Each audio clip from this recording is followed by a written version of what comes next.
So, what happens if you drink too much water? I know, it sounds like a trick question, right? We're constantly being told to drink more, more, more. But believe it or not, overhydration is a real thing, and it can be surprisingly dangerous. Let's dive in. Come on, you know who I'm talking about. You've seen them everywhere. Those giant, gallon-sized water bottles with the little motivational quotes on the side. We are living in the age of competitive hydration, where carrying around a massive jug of water is basically a lifestyle. But what if that obsession, that drive to be perfectly hydrated, could actually backfire? That's right. As amazing and essential as water is, your body has a hard stop, a non-negotiable limit. And if you push past that limit, well, that's when you can get into some serious trouble. So let's talk about where that line is. Now look, the point here isn't to scare you away from drinking water. Not at all.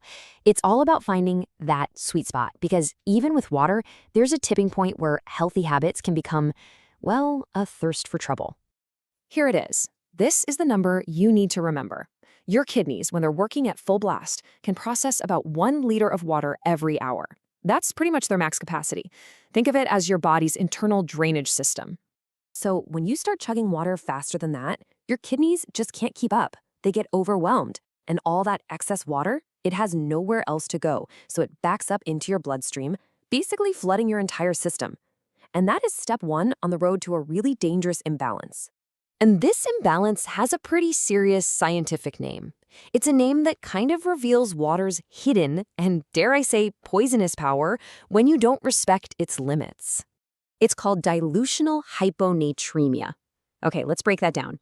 Dilutional is pretty obvious. You're literally diluting your blood. Hyponatremia is just fancy medical speak for low sodium. But you know what else they call it? Water intoxication. That's right. You can poison yourself with water. So this is where sodium comes into play. You know, we always hear about cutting back on salt, but in this story, sodium is actually the hero.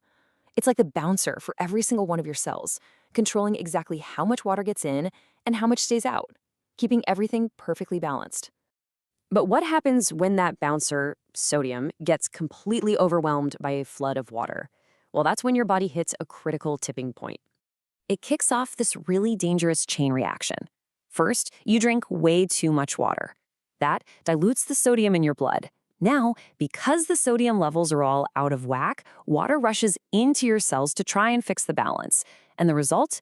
Your cells start to swell up like little water balloons. And here's a little visual for you. On the left, you've got a happy, healthy cell. Everything's in balance. But on the right, that's a swollen, waterlogged cell.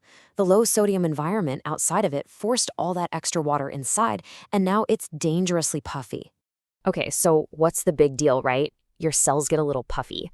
For most of your body, like your muscles or your skin, there's room to stretch. It's not great, but it's not a catastrophe. But there's one organ where there's absolutely zero extra room. And that, of course, is your brain. Your brain lives inside your skull, which is a hard, bony box.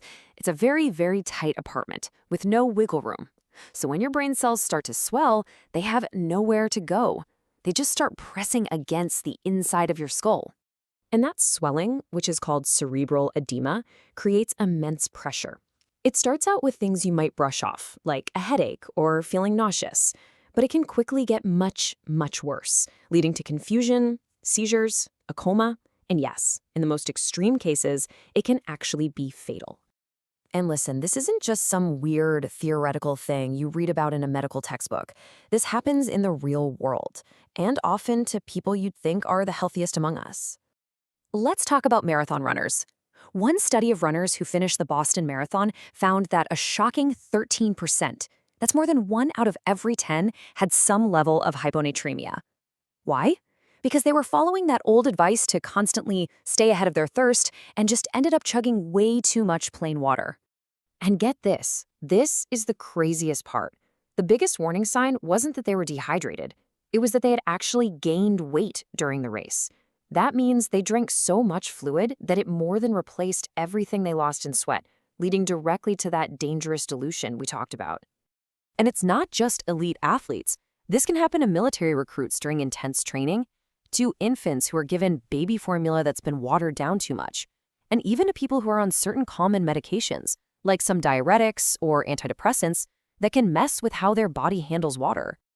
Okay, I know that all sounds pretty scary, but here's the good news. Avoiding this whole mess is actually incredibly simple. You don't need special sports drinks or complicated math. You just need to practice a little something I like to call smarter sipping. So that's the real question, isn't it? After all this, how do you actually hydrate yourself safely without pushing your body over the edge? Luckily, it's pretty straightforward. Rule number one, and this is the big one: trust your body. Drink when you feel thirsty. Your thirst is an amazing, finely tuned signal. Don't just force yourself to drink on a schedule. Remember that 1 liter per hour speed limit, especially if you're working out hard. And here's a super practical tip. Check your pee. If it's constantly crystal clear, like water, you're probably overdoing it.